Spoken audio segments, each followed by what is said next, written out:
मिलता चाहिए। बड़ी वस्तु प्राप्ति के लिए छोटी वस्तु में कहीं राजी ना हो जाए, पहली शर्त। जैसे किसी को 1 अरब रुपया चाहिए, 100 रुपया दिया जाए तो कैसा लगेगा? उसे बुरा लगेगा। क्या होगा इससे? हमारी तो बहुत बड़ी संख्या है, मांग हमारी बहुत बड़ी है। ऐसे ही भगवत प्रेम प्राप्ति के मार्ग के उपासक को ब्रह्म पद, देवराजेंद्र का पद और सम्राट पद, योग की सिद्धियां और मोक्ष पद, ये भी बहुत ऐसे लगता है 100 रुपये के समान। 1 अरब की प्राप्ति वाले को जैसे 100 रुपया, ऐसे ही प्रेम प्राप्ति वाले को ये सब लगता है। इसलिए कह रहे मुझे ये नहीं चाहिए। दीयमानम न गृह्णन्ति, देने पर भी वो नहीं लेते। बिना मत सेवनम जना, बिना मेरी सेवा के वो ये परम पद भी नहीं चाहते, मोक्ष भी नहीं चाहते। इसलिए पहले तो उपासक को ये समझना है कि हमें चाहिए क्या। भोग मिला, भोग भोग लिए, जैसी वृत्ति हुई वैसे ही चल दिए, जैसा मन आया वैसे ही क्रीड़ा कर रहे हैं। तुम्हारा लक्ष्य क्या है? प्रेम। इतना महंगा है प्रेम, प्राण दिए यह प्रेम न पइए, ऐसो महंगो आय सखीरी, महंगो आय सखीरी। तुम इतने सस्ते बिक जाते हो। रसेंद्री के भोग, जनेन्द्री के भोगों में अपना लक्ष्य भूल जाते हो। तुम प्रेम प्राप्ति कैसे कर पाओगे? जो भूमा सुख का अधिकारी बनना चाहता हो, अल्प सुख का त्यागी होता है। जो अल्प सुख में रमण करने लगता है, भूमा सुख के अधिकार को खो देता है। भूमा सुख परमात्म सुख। जिसकी बुद्धि इतनी प्रवीण है कि हमारा लक्ष्य है प्रेम, तो प्रेम के आगे कुछ नहीं, कुछ नहीं चाहिए, प्रेम चाहिए। वो उपासक बिना किसी हिचक के, बिना किसी भय के, बिना किसी प्रलोभन के वो भगवत प्राप्ति कर लेता है। वो प्रेम प्राप्ति का बस दृढ़ निश्चय चाहिए। फिसलना नहीं है, ये ले लो, ये ले लो, नहीं नहीं, मेरा तो लक्ष्य प्रेम है, इससे क्या होगा। पर ऐसा नहीं है। वो प्रेम तो बाद में मिल ही जाएगा, पहले हमें भोग लेते हैं। बस यही त्रुटि जीवन को नष्ट कर देती है। यही कमी हमारी हमको आगे नहीं बढ़ने देती। नहीं, परमार्थ में थोड़ा भी नाम जप करने वाला, थोड़ी भी साधना करने वाला, उसको अनुभूतियां होने लगती हैं। चल चला चल राह में अनुभूतियों का ले सहारा, कौन तेरा साथ देगा, व्यर्थ में किसको पुकारा। परमार्थ के पथिक का कोई और साथ नहीं देता, उसकी अनुभूतियां साथ देती है। पर अनुभूतियां हैं नहीं तो धन साथ देगा, व्यक्ति साथ देगा, शरीर साथ देगा, रिश्ते नाते साथ देंगे। ये सब काल के गाल में दबे हुए हैं, ये क्या साथ देंगे। कालातीत पुरुष हमारा साथ दे सकता है, वह भगवान, वह भगवान के प्रेमी जन। इसलिए बहुत सावधानी पूर्वक सत्संग सुने और इस जीवन का चरम लक्ष्य है प्रेम। उस प्रेम को हम प्राप्त करने के लिए कमर कसे। क्या ये संतों के पास नहीं जा सकते? क्या इनका अधिकार भगवत प्राप्ति नहीं? नहीं, इनके मन में भगवत प्राप्ति की कहीं किंचन मात्र लालसा नहीं। पद और प्रतिष्ठा, भोग और ऐश्वर्य, नाम और कीर्ति, बस इतना ही लक्ष्य है। इसलिए प्रेम मार्ग के उपासक को कभी इनका संग नहीं करना चाहिए। हाँ, कोई महाभागवत और पद पर विराजमान और भगवत भजन में लगा हुआ, भगवत प्राप्ति की लालसा वाला, उसका हृदय से स्वागत करना चाहिए। ऐसा नहीं कि कोई हो ही नहीं सकता। अम्बरीश जी महाराज चक्रवर्ती, सम्राट और महाभागवत, बड़े बड़े महाभागवत राजा हुए। दशरथ जी महाराज चक्रवर्ती, सम्राट, वैसे महाभागवत कि भगवान उनके पुत्र श्री राम के रूप में आए। तो जो भगवान से विमुख है, केवल पद का ही अभिमान रखता है, राजपने का अभिमान रखता है, भोग ऐश्वर्य में घमंड में है, ऐसों का संग कभी भक्त को नहीं करना चाहिए। अभिमानिन ते न्यारे, भूत भविष्य लोक 14 में भये होए हरि प्यारे, 3-300 व्यवहार हमारो, अभिमानिन ते न्यारे। किमनो भूपई, मुझे क्या प्रयोजन है। एक ब्रज के भक्तों के चरित्र में आता है एक संत की कुटिया पर राजा दर्शन करने के लिए गए, तो वो भिक्षा मांगने गए थे। दूर से उन्होंने देखा बड़ा राजा का वैभव, हाथी घोड़ा सब। लोगों से पूछा है क्या है? बोले राजा दर्शन के लिए। भागे और गांव में गए और कहा हमारी कुटिया में आग लग गई है, जल्दी बचाओ, जल्दी बचाओ। गांव के लोग भागे, वहां गए तो देखा राजा समझ गए। उन्होंने हाथ जोड़ा और कहा महाराज क्षमा चाहते हैं, पर वो महाराज तो भाग गए, ऐसा कहकर वो दर्शन नहीं देंगे, आप चले जाइए यहां से। यदि आप अपना मंगल चाहते हैं तो महात्मा को कष्ट मत दीजिए, वो आपसे मिलना नहीं चाहते, आप चले जाइए यहां से। वो चले गए। किम भूपै, मुझे क्या प्रयोजन है? जो राजपद के अभिमान में है, किसी भी पद में, उससे क्या प्रयोजन है? अगर अभिमानियों का संग होगा तो अभिमान जागृत हो ही जाएगा। अभिमानियों का, पदाभिमानियों का संग होगा तो भगवद आश्रय छूट ही जाएगा पक्का। ले लो हमारा फोन नंबर, मैं तो आपकी आज्ञा पर चलूंगा, आप केवल फोन कर दीजिए, सब ठीक हो जाएगा। मर गया साधक। जीवन में अन्य आश्रय आना अपनी साधना से भ्रष्ट हो जाना है। एक भरोसो, एक बल, एक आस विश्वास, एक राम घनश्याम हित चातक तुलसीदास। एक ही भरोसा, एक से ही आशा, एक से ही विश्वास, एक से ही संबंध हमारा मात्र आराध्य देव, बस। अन्य का कहीं आश्रय हुआ तो उपासक गिर जाएगा, पक्का गिर जाएगा, और गिरते हुए देखा है। श्रीपाद प्रबोधानंद जी महाराज कह रहे, नु देवादि भिरवा, मुझे इन देवताओं से भी क्या प्रयोजन है? श्रीमद् भगवद गीता जी में भगवान कहते हैं भूतों को पूजने वाले भूतों को प्राप्त होते हैं, देवताओं को पूजने वाले देवताओं को प्राप्त होते हैं। तो देवलोक स्थायी लोक नहीं है, स्वाप्निक है। देवादिभिर्वा स्वप्नैश्वर्योत्फुल्लितैः, जैसे स्वप्न में आप पहुंच गए, बहुत सुंदर मकान, बहुत सुंदर सुंदरियां, भोग, ऐश्वर्य, जब जगे तो कुछ नहीं है, ऐसे स्वप्न का विलास स्वर्ग है। एक अच्छा सुखद स्वप्न, जहां पुण्य खत्म हुए, मृत्यु लोक की विसंति, आंख खुला, कुछ नहीं।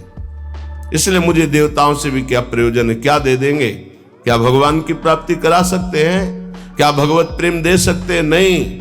नहीं दे सकते। इसीलिए कहा गया बड़े भाग मानुष तन पावा, सुर दुर्लभ सद ग्रंथन गावा। ये देवताओं को भी दुर्लभ है मनुष्य देव, क्योंकि इससे हम भजन करके भगवान को प्राप्त कर सकते हैं, वो नहीं।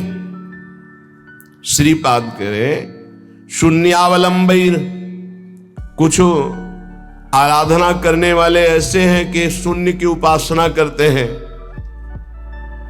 अरे ध्यान ही करना है तो सच्चिदानंद भगवान के नाम रूप का ध्यान करो, समय सार्थक हो जाएगा। किम वैष्णवैर वापी, वैष्णव धाम वैकुंठ से भी हमारा क्या प्रयोजन है? ये तो सखाओं को पसंद नहीं आया। जब सखाओं ने जाना, नंद बाबा को वरुण के पार्षद ले गए थे, और श्री कृष्णचंद्र जो जब उनको मुक्त कराने के लिए गए, तो जो लोकपाल वरुण ने साष्टांग दंडवत की और अर्घ पूजा और उपासना, वो नंद बाबा ने देखी। मेरे लाला को बड़े बड़े देवता लोकपाल दंडवत कर रहे हैं। और स्तुति जब की तो सुना नंद बाबा ने, तो आके ब्रजवासियों से बताया मेरा लाला तो भगवान है। सखाओं ने कहा क्यों कन्हैया तू भगवान है? बाबा कह रहे थे तू भगवान है। तो भगवान है तो वैकुंठ दिखा। भगवान श्री कृष्णचंद्र जो मुस्कुराए अपने भोले सखाओं की बात सुन, तो ये ब्रह्म हृदय है, स्नान करो इसमें, फिर हम तुम्हें वैकुंठ का दर्शन कराएंगे। जीव ही डुबकी लगाई, पहुंच गए वैकुंठ। वहां भगवान की दिव्य चतुर्भुज पार्षद, और दूर सिंहासन में इंद्रनीलमणि कांति चतुर्भुज भगवान श्री के सहित विराजमान है, लक्ष्मी जी के सहित विराजमान है। वो कांप गए वैभव देखकर। पार्षदों ने रोक दिया। अरे बोले मुझे ऐसे के पास जाना ही नहीं, मेरा कन्हैया तो सिर्फ मेरा है। और एकदम व्याकुल हुए, कहा नहीं चाहिए मुझे वैकुंठ। और डुबकी से बाहर हुए, देखा मेरा कन्हैया मुस्कुरा रहा है। बोले प्रभु चरणों में गिर गए, कहा कभी वैकुंठ मत भेजना, मुझे ऐसे वैकुंठ में नहीं जाना जहां आपसे इतनी दूरी हो, जहां ऐसा वैभव नहीं। मेरा कन्हैया जिसके साथ हम खेलते हैं, तो ये तो सखा भाव की बात है, फिर ऊपर के भाव में कौन स्वीकार करेगा ऐसे वैभव को। वैकुंठ के भी वैभव को नहीं स्वीकार करना, ना श्रीमत, ना किसी वैभव ऐश्वर्य सिद्धियों को स्वीकार करना। तब वृंदा कानन एकांत भाजाम, तब वृंदावन के एकांतिक प्रेम की प्राप्ति होती है। एकांतिक, प्रिया प्रीतम, श्यामा श्याम। तो अभी आप कह दो मुझे मोक्ष नहीं चाहिए, वैकुंठ नहीं, 500 रुपया में प्रभु को भूल जाते हो, वैकुंठ की बात करते हो। मोक्ष जानते हो किसे कहते हैं? अभी जाना ही नहीं मोक्ष किसे कहते हैं। जरा से लौकिक सुख में तो घुटने टेक देते हो, मोक्ष सुख के त्यागी कैसे हो गए? ये जो त्याग की बात है, ये उन भजनानंदियों की जिनकी स्थिति में आ चुके हैं। वो चाहे तो वैकुंठ मिल जाए, चाहे तो योग की सिद्धियां मिल जाए, चाहे तो मोक्ष मिल जाए, वो उनका त्याग किए हुए हैं। पहले मर्त सुखों का तो त्याग कर दो, मृत्यु लोक के सुखों का तो त्याग करो अंदर से, तब ऊपर के सुख अपने आप तुमको दिखाई देने लगेंगे। श्रीपाद कह रहे हैं शम सर्वेषाम प्रयासेन दात्री द्वित्रैकांति प्रेम पात्रैक पात्री आनंदात्मा शेष सत्वा निधात्री श्री वृंदाटव्यस्तु मेन्धस्य धात्री। आयास प्रयास से जो सुख मिलता है वो अल्प होता है। जो आप प्रयास करते हो उसे कर्म कहते हैं। कोई भी कर्म प्रारंभ और अंत वाला होता है, तो किसी भी कर्म का फल अनंत नहीं हो सकता। वो प्रारंभ और अंत वाला ही सुख देगा। अनंत सुख की प्राप्ति कर्मों से नहीं होती, कर्मों के त्याग से होती है। अपने साधन का भरोसा नहीं रखता है, इष्ट का भरोसा रखता है और खूब साधन करता है। ये दो बातें समझ में नहीं आएंगी। जब हम अहम से साधना करते हैं तो साधना का सुख भोगते हैं। आज हमने परिक्रमा की, आज हमने ये किया, आज हमने ये किया, वो अहम हर्षित होता है, हर्षित होता है। ये भगवत प्राप्ति नहीं करा पाएगा, क्योंकि जब तक अहंकार है तब तक भगवत प्राप्ति नहीं होती। इसीलिए सर्वेषु साधन वरेश चिरम निराशा। साधन हो रहा है पर मुझे कृपा का भरोसा है लाडली की। ये प्रायः साधक ना समझ पाने के कारण कहते हैं जब कृपा से हो जाएगा तो साधन करने की जरूरत क्या है, तो असाधन करोगे। तो कृपा प्राप्ति के लिए मन कर्म वचन छाण चतुराई भजत कृपा करिए रघुराई। मन कर्म वचन त्रिशुद्ध सकल मत हम श्री ही हरिवंश उपासी। वृंदावन में विराजमान सहचर्यों के मध्य में प्रिया प्रीतम की रात दिन सेवा भजन उपासना परिक्रमा ये सब कर रहे हैं, पर हमें भरोसा लाडली का है, अपने साधन का नहीं है। इस साधन से लाडली मिलेंगी ऐसा नहीं है, नहीं, ये तो सब हो रहा है उनकी कृपा से, पर मुझे भरोसा है मेरी लाडली अपनी कृपा से मुझे मिलेंगी। ये जल्दी समझ में नहीं आता, जब तक अहंकार है समझ में नहीं आएगा, आगे समझ में आ जाएगा। करते रहो, जब कृपा हो जाएगी, अहंकार गलित होगा, तब ऐसा अनुभव होगा। तो द्वित्रैकांति, 2 या 3 ऐसे लोग पाए जाते हैं। भाव समझना, कह रहे पूरे विश्व में ये बहुतायत अंगुलियों से नहीं गिने जाते प्रेमी जन, जिनको न राजाओं से मतलब है न देवताओं से मतलब है। वो स्वाप्निक सुख जो स्वर्गलोक आदि के सुख हैं उनसे मतलब नहीं है, जो मोक्ष से भी मतलब नहीं रखते, जो वैष्णव धाम वैकुंठ से भी मतलब नहीं रखते, वृंदावन की एकांतिक कुंज में बैठे हुए श्यामा श्याम का जस गा रहे हैं, श्यामा श्याम के लिए रुदन कर रहे हैं, जिनका आयास प्रयास से प्राप्त होने वाले सुख की कोई आकांक्षा नहीं है, ऐसे द्वित्रैकांति 2 या 3, सरल भाषा में समझिए। जो कहो हरिवंश रस बिरलो समझन हाल, एक दोई जो खोजिए पाई सब संसार। संपूर्ण संसार में एक दो है। एक बार भगवान वल्लभाचार्य जी से उनके एक प्रिय धनी शिष्य ने कहा, आज हमारी इच्छा है कि 100 विद्वान ब्राह्मणों को भोजन कराएं। बोले बहुत सुंदर, यदि एक 12 तिलकधारी कंठीधारी आचार्य परंपरा से युक्त वैष्णव को पवा दो तो 100 ब्राह्मणों को पवाने का फल प्राप्त हो जाएगा। ओहो, ऐसा वैष्णव की तो प्रभु हम 100 वैष्णव पवाएंगे। तो उनका एक अश्रुपूरित, आंखों से अश्रु बह रहे, शरीर पुलकित है, कंठ गदगद है और नाम में रत है, ऐसे प्रेमी महाभागवत को पवा दो तो 100 वैष्णवों के पवाने का तुम्हें फल प्राप्त होगा।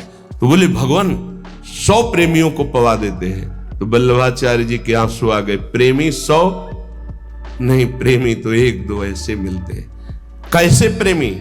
यहां शर्त है, जिनका ना राजाओं से प्रयोजन है, ना देवताओं से प्रयोजन, ना वैकुंठ से प्रयोजन है, ना मोक्ष से प्रयोजन, केवल प्रियालाल के लिए तड़प रहे गदगद सुर, नैना सजल दंपति रस रहे भीन, ई गति वृंदा विपिन में फिरे प्रेम तल्लीन। ऐसे प्रेमी जनों का सानिध्य और दर्शन, ये विशेष भगवान की कृपा होती है, विशेष कृपा।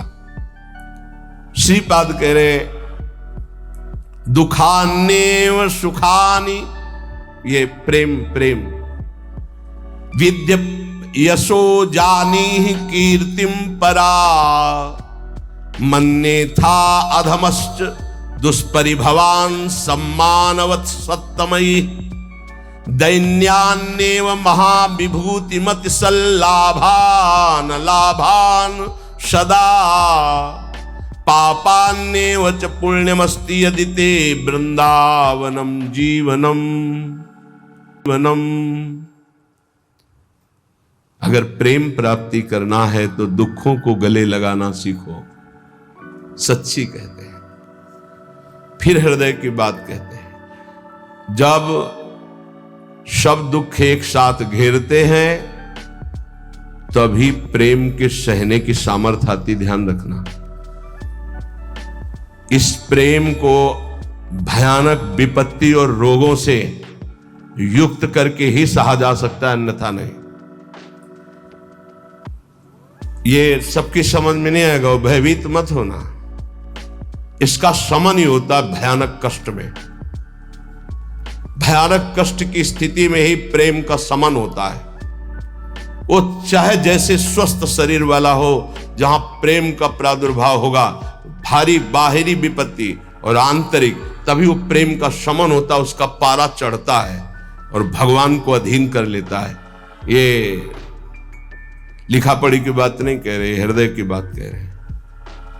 वैसे भी भगवान ने युधिष्ठिर जी से कहा, जिस पर मैं परम कृपा करता हूं उसका सर्वनाश कर देता हूं। चाहिए परम कृपा? जिस पर परम कृपा करता हूं सर्वनाश कर देता हूं, ये शब्द है। क्या सर्वनाश करता हूं? धन का अपहरण कर लेता हूं, स्वजनों का अपहरण कर लेता हूं, कोई उससे बात नहीं करेगा, किसी काम का नहीं रह जाएगा। तब उसका सीधार्थ भाव मेरे से होता है और फिर मैं उसे निहाल कर देता हूं। हिम्मत हो तो कूदो अखाड़े पे। नारायण अति कठिन है हरि मिलन की बाट, या में पग पीछे धरे प्रथम शीश दे काट। तो आप कहोगे फिर भक्ति करना ही नहीं। यहां चरम सीमा की बात प्रेम की हो रही। श्री कृष्ण का प्रेमी ऐसा वैसा नहीं होता, टिकुली बुंदा वाला नहीं होता, चूड़ी घांगरा वाला नहीं होता, वो परमहंस होता है। इनसे श्री कृष्ण रीझने वाले नहीं। चमड़े की चिकनाहट से अज्ञानी रीझता है, ज्ञानी नहीं, वो तो ज्ञान समुद्र है, सच्चिदानंद। ये जो बहुत बुरी तरह से है, वो तो अपने सब दर्शन होते हैं। जब सुबह मंगला में आते तो सब प्रकार के भगवान के दर्शन होते, विराट रूप के, छोटा बड़ा मंझोला रुद्र प्रेमी सब तरह के दर्शन होते। तो उसमें जैसे अब वो जो लाल लाल ऐसे तो बहुत ही बुरा लगता है, ऐसे तो धो के मुंह खड़े हो जाते तो अच्छा लगता। अरे इस शरीर को सजाने से श्री कृष्ण मिलते हैं भैया। बढ़िया रज यमुना किनारे के मुंह में लगा के आते तो दर्शन मात्र से हृदय शीतल हो जाता, निष्पाप हो जाते हैं ऐसे दर्शन से। जैसे कुछ साधक ऐसे करके ऐसे दर्शन मात्र से निष्पाप हो जाओ, क्योंकि वो रज लगी जो शिव शनकादि की याचना करते हैं। कुछ ऐसे उपासक जिनको कहते हैं कि रज लगाइए मस्तक पर भरकर, तो उनको बेइज्जती लगती है। वो ऐसे पतला और गोरा चिकना शरीर, रख लो इसको, रखे रहना, इसकी दुर्दशा होगी। अभी नहीं मान रहे हो ना? नहीं, बाल तो नहीं मुड़वा सकते, बाल नहीं, एक भी शरीर का कोई अंश तुम्हारा ठीक नहीं बचेगा। आग लगा दी जाएगी इस शरीर में जितना दुलार करते हो। मान ले अभी मान लो तो जान जाओगे तो पा जाओगे, फिर कुछ पाना बाकी नहीं रहेगा। मान लो इस चमड़ी और दमड़ी से जिसने अपनी प्रीति हटा दी वही प्रिया प्रीतम से प्रीति कर पाता है। रुपया, भोग, शरीर, यही बाधक है भगवत प्राप्ति में, यही समझना है। दुखान्य व सुखानि, इस मार्ग का उपासक दुख को सुख मान करके चलता है। ये बहादुरों का मार्ग है। हम तो धन्यवाद देते हैं कि आप ऐसा सत्संग सुन रहे हैं, नहीं तो प्रायः इतना दान करो तो ये मिलेगा, इतना करो तो ये मिलेगा, यही सुनने के लिए तैयार है। लेकिन ये आप सुन रहे हैं, हमारे ऊपर बड़ी कृपा कर रहे हैं, क्योंकि आप सुन रहे हैं तो सुनाने का उत्साह बढ़ रहा है, नहीं इसे सुनने की योग्यता खो दी है। आज हमारी समाज सत्य सुनने की योग्यता खो दी है, क्योंकि अंदर मनमानी आचरण तो कौन सुनेगा इनको। शास्त्र रखे के रखे रह जाते हैं। सुनाने वाला चाहता है आपका मनोरंजन, और आप चाहते हैं अपने मन का मनोरंजन। दोनों के तार मिल गए तो तालियां बजती हैं। यहां तालियां नहीं बजा सकते हो, यहां मन को बजाना पड़ेगा, यहां मन को भंजन करना पड़ेगा। और यहां बैठ के सुन रहे हो, इसका मतलब बड़ी कृपा है आपके ऊपर। जब द्रवई दीन दयालु राग हो तो साधु संगति पाइए। दुखान्य सुखान विद्य अपयशो जानी ही कीर्तिम पराम। ध्यान से, प्रेम मार्ग के उपासक को जब दुख मिलता है तो सुख की प्राप्ति होती है पक्का, पर यह समझ में नहीं आएगा। भारी जब दुख की, आप क्या समझते हैं, भारी दुख की स्थितियों को देखा गया, तब जाकर के उस परम सुख में चढ़। ये बहुत वैज्ञानिक तरीके से अनुभव की बात कह रहा हूं कि पावर चाहिए ऊपर चढ़ाने के लिए। जैसे कोयला झोंका जाता है, उससे अग्नि बनती थी, तब इंजन में पावर से वो रेल चलती थी। बाष्प भाप जो है बटलोई के ढक्कन को उठा दिया, उसके ऊपर उसने 100 ग्राम वजन में उसको उठा दिया, फिर आधा किलो वजन रखा, उसको उठा दिया। उसी से उसको लगा कि इससे तो बहुत बड़ा कार्य किया जा सकता है।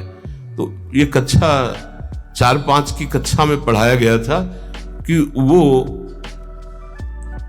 इंजन का निर्माण किया, कोयले के इंजन, उसी से रेल बनी। उसका हमें नाम स्मरण नहीं है, जेम्स वाट, हाँ ऐसे कुछ नाम। ऐसे ही आप बिल्कुल ऐसे ही समझिएगा। जब साधक के जीवन में दुख की भारी चारों तरफ, तो उसकी अध्यात्म शक्ति जागृत होती है। हर भरोसा टूट जाता है, एक भरोसा केवल श्री भगवान का, तो वो पावर से उसके मन की गति परमात्माकार हो जाती है। इसीलिए कुंती जी बहुत सोच समझ के कह रही, मुझे पग पग पर दुख चाहिए, क्योंकि दुख में तुम्हारे सानिध्य का अनुभव होता है।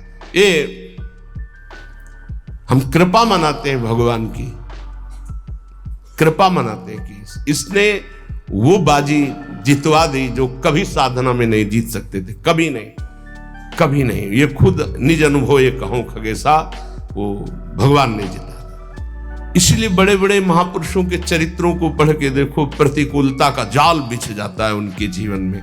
भगवान ऐसा क्यों करते हैं?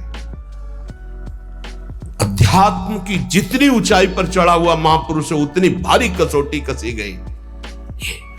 संपूर्ण आश्रय भरोसे सबका नाश होकर एक भरोसा केवल प्रभु,